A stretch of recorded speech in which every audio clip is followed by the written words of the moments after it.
Sometimes I have succeeded, and sometimes I have failed. But I have always taken to heart from what Theodore Roosevelt once said about the man in the arena whose face is marred by dust and sweat and blood, who strives valiantly, who errs and comes up short again and again, because there is not effort without error and shortcoming. But who does actually strive to do the deed, who knows the great enthusiasms, great devotions, who spends himself in a worthy cause, who the best knows in the end the triumphs of high achievements, and who at the worst, if he fails, least fails daring greatly. Hello, my name's Richard. Maybe you don't remember me. Maybe you don't recognize me, or maybe you don't really know me. That's okay. Sometimes it is better to be forgotten. But even if you think you know me, you most likely only know one side of me, the side most people see. But is it fair to judge a man from only one side? Let me show you the Richard you don't know. From my side, I mean. My parents were dirt poor when I was born, but like Eisenhower once said, we were poor, but the glory of it was we didn't know it. I had 4 brothers. We lived in ranch in Yorba Line, in a home my father built himself. I don't know if the homes he built were as good as the boys he raised. He did have such high hopes for us. 4 of us were named after Britain's kings. I was named after Richard the Lionheart. I don't know if the home was sturdy enough, or it's because we were always short on food and clothing, but my older and younger brothers both suffered from tuberculosis. Arthur died when he was only 7, 3 years after our ranch failed and we moved to Whittier. Harold died in 1933, when he was only 24. I was 12 when they found a shadow in my lung. I was told not to play any sports, even when I wanted to make the best of whatever my short life had in store.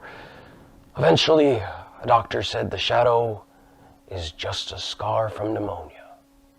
I still had plenty of years ahead of me. While being barred from the sports field, I excelled academically and was elected class president during my 8th grade year. My mother, who was a devoted evangelical Quaker, converted my father to her side of God from being a Methodist. She thought Whittier High School turned her good son Harold to live a dissolute life, so she sent me to the better Fullerton Union High. That means I spent 2 hours on the school bus every day, but the larger school gave me a chance to win lots of debates. I also joined the junior varsity football team. I was not a star, mainly because of my size, but I seldom missed a practice, even though I was hardly ever called to play in the games. My parents were proud of me and now believed I could succeed in any school. I was transferred to Whittier High in my junior year, saving 2 hours each day from commuting. That meant I could get up at 4 a.m. to help my parents buy vegetables for the Los Angeles market. I did not complain. My family needed me. Harold was just diagnosed with tuberculosis, and Mom had to take care of him in Arizona. Every day I would get vegetables, wash them, and display them before going to my school. I had to give up football as I just didn't have time for that. I also lost when I ran for student body president. It was tough, but I'm glad that I could help my family when they needed me. I then graduated as the top 3rd of my class and was offered a Harvard admission and tuition grant. Sounds great, right? But I can't take it. When you have to choose between going to Harvard free of charge versus going to Whittier College at your own expense, well, I guess the choice was pretty simple.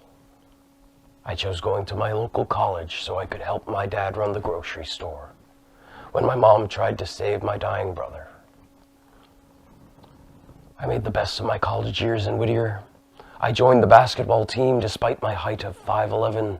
I also made the football team, which I loved, although I was only a substitute. I had fun watching my teammates play. For a man who had to watch 2 of his brothers die, A poor but healthy life is more than what I could have dreamed of. Then, when I graduated with a Bachelor of Arts in History in 1934, I got full scholarship from Due University School of Law. I took the offer, became president of the Duke Bar Association, and graduated third in my class in June 1937. I then moved back to California and became practicing as a corporate lawyer. In 1938, I opened my branch of law firm in La Habra. Then I was cast to play in a community production of The Dark Tower. That's when I met my Pat, my co-star playing the school teacher. I fell in love at first sight. She did not, but I would not take no for an answer. And 2 years later, well, she became my wife. And, well, Pat knew I had big dreams, and with her support, we moved to Washington, D.C. and joined the Office of Price Administration. I did not like that job, so I joined the Navy 4 months later. Unlike some U.S. presidents who would do anything to avoid a draft, I joined the Navy when I was exempt from service based on my religious beliefs as a Quaker, and I could also defer from service because I was a government employee. But I wanted to serve my country. The Navy assigned me to be an aide to the commander at the Naval Air Station in Iowa in 1942, but I requested sea duty while taking up the assignment between October 1942 till May 1943. My wish was granted when I was assigned to Marine Aircraft Group 25 in the South Pacific. 4 months later, I was promoted to a lieutenant. Then, I was appointed as an administrative officer of the Alameda Naval Air Station in California. Then, transferred again to the Bureau of Aeronautics to work on and negotiate the termination of war contracts. In October of 1945, I was promoted to lieutenant commander. During the 4 years between 1942 and March 1946, I served my country with honor and received 2 letters of commendations, one in 1943 and one in 1945 from the Secretary of the Navy. I received them for meritorious service, tireless effort, and devotion to duty. Like I said, people don't know me. I love my country. I'm not a crook. I was appreciated and respected in the Navy. I would have had a bright military career, but something in 1945 happened that not only changed my life, but it changed the whole world. You see, at my hometown of Whittier, the Republicans hoped to turn the tide against the then popular Democratic Congressman Jerry Voorhis. Well, no one wanted the job. And if we were going to elect a political nobody, that would just be going down without a fight. So, a Bank of America manager who knew me while I was working on Whittier College's Board of Trustees, well, he suggested me. After a night of talk, well, the rest is history. I spent a year campaigning, showing people how this poor Whittier boy turned war hero could talk. I told people Voorhis had an ineffective as a congressman, and he was endorsed by a group linked to communists.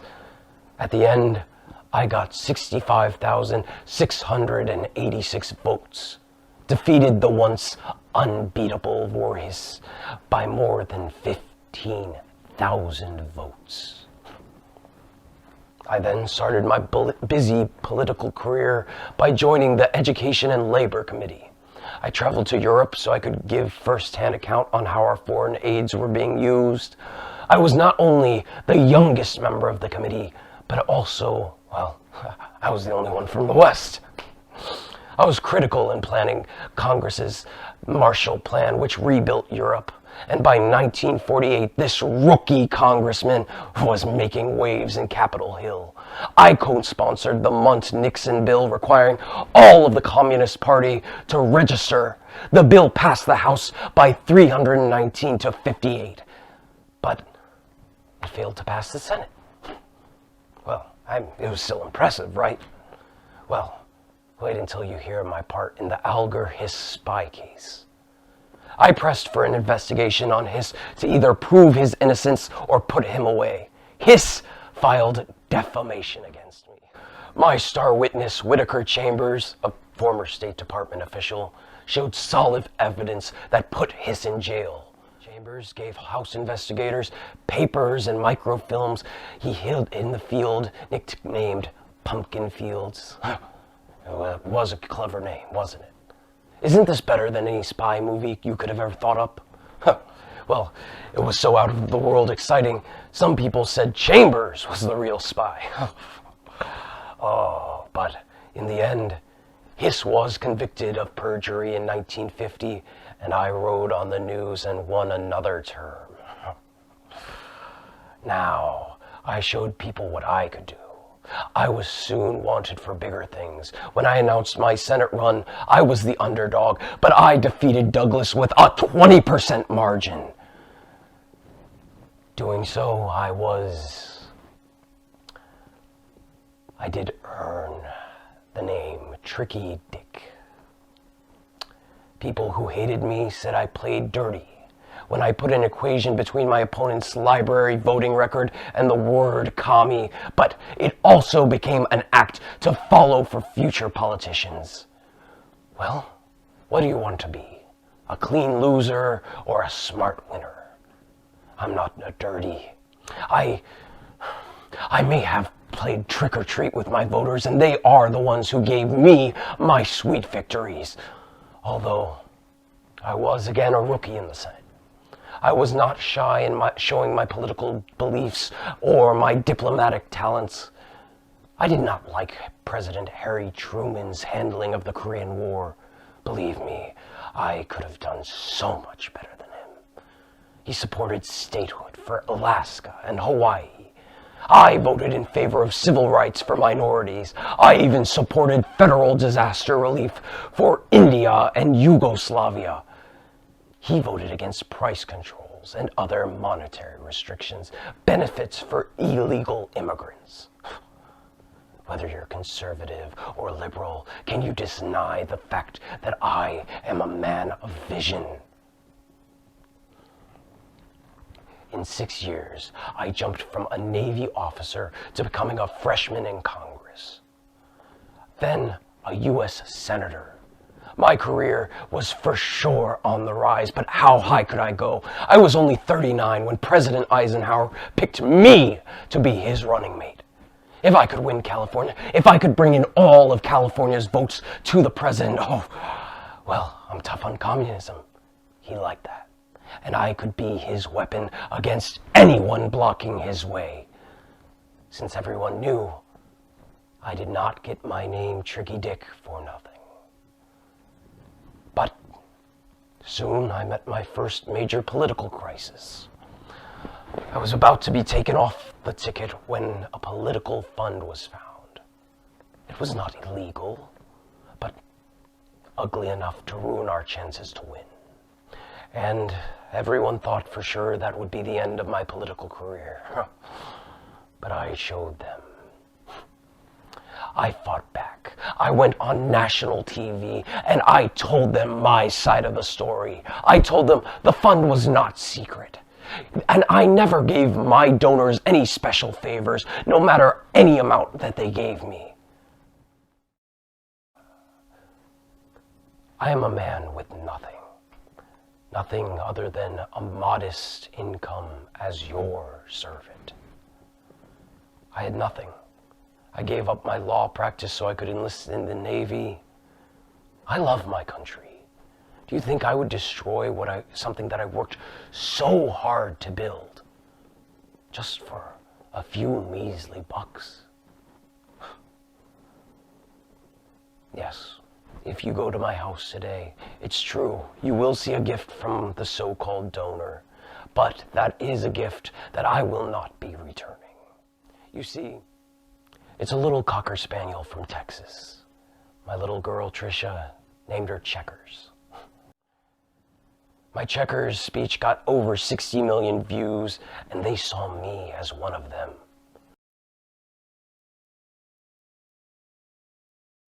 I, I was just a father who would jump all roadblocks to do something for his daughter. And we won. President Eisenhower gave me responsibilities most vice presidents could only dream of at the time. In fact, people started calling me the very first modern vice president.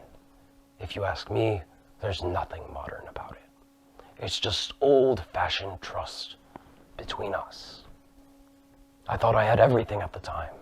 The trust of the president, the love of the people. But when Republicans lost the elections in 1954 in both the House and the Senate, I thought I reached the end of my venture. I thought maybe the country no longer needed Nixon. But when I did better than anyone expected, when President Eisenhower suffered a life-threatening heart attack, I realized I had more to do for my country. But President Eisenhower asked me to get more administrative experience by making room for his new running mate in the 1956 election. Let me tell you, he changed his mind after I got an unprecedented amount of votes in New Hampshire, and I wasn't even on the ticket. President Eisenhower then quickly changed his mind and selected me again as his running mate. And we won again. I served my second term as vice president like I did on my first. When President Eisenhower suffered from a mild stroke, I was there when the nation needed me. I assured them. I visited South America and proved to the world Nixon is not afraid of anything, nor anyone. When my car was blocked by protesters in national universities, the students threw objects at me, but instead of hide inside my car, I went out and I confronted them. I did not back down when I reached my hotel, and a student spat on me. And when both Pat and I were spat on in Venezuela and our limousine was attacked by anti-American demonstrators, I stood up for my country. I am not afraid. I even had a kitchen debate when I met with Soviet Prime Minister Nikita Khrushchev. That's the Nixon you don't know. I knew that I was the man who needed to lead our country in 1960, but did the Americans know it? I picked Massachusetts Senator Henry Lodge as my running mate. Our opponent was a young senator called John F. Kennedy. He was young and good-looking, but lacked the credential to lead any country like the United States. So we had a televised debate. People who watched the debate said I lost it, and people who listened to it on the radio said I won without a doubt. After 8 years of hard work as VP, I could no longer match his movie star look. And plus, I showed the nation how a young senator can play big shot on a national stage. So, my achievement actually helped John F. Kennedy defeat me. I lost by 0.2% of the popular vote. Many thought we lost only because of the voter fraud in Texas and Illinois, but I know I should have, or maybe I did win, but I refused to contest the election. I was still young, and I believed I would be voted back into the White House. I kept myself busy by writing a best-selling book, 6 Crises.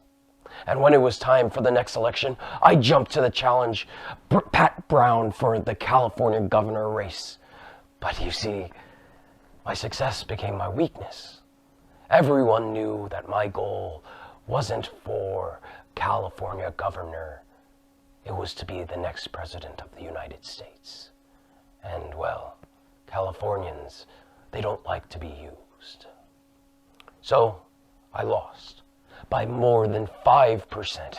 Can you believe that? So, the Springboard California almost became Mike's tombstone. I was ready to quit as I had enough of these media attacks. After I conceded my defeat in the California race, I told them, you won't have Nixon to kick around anymore because, gentlemen, this is my last conference.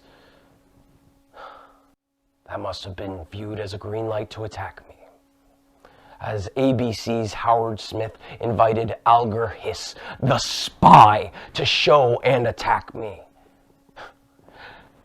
To bring a spy on national television to defame the former vice president was a new low. The public was furious to see a convicted felon attacking a respected vice president.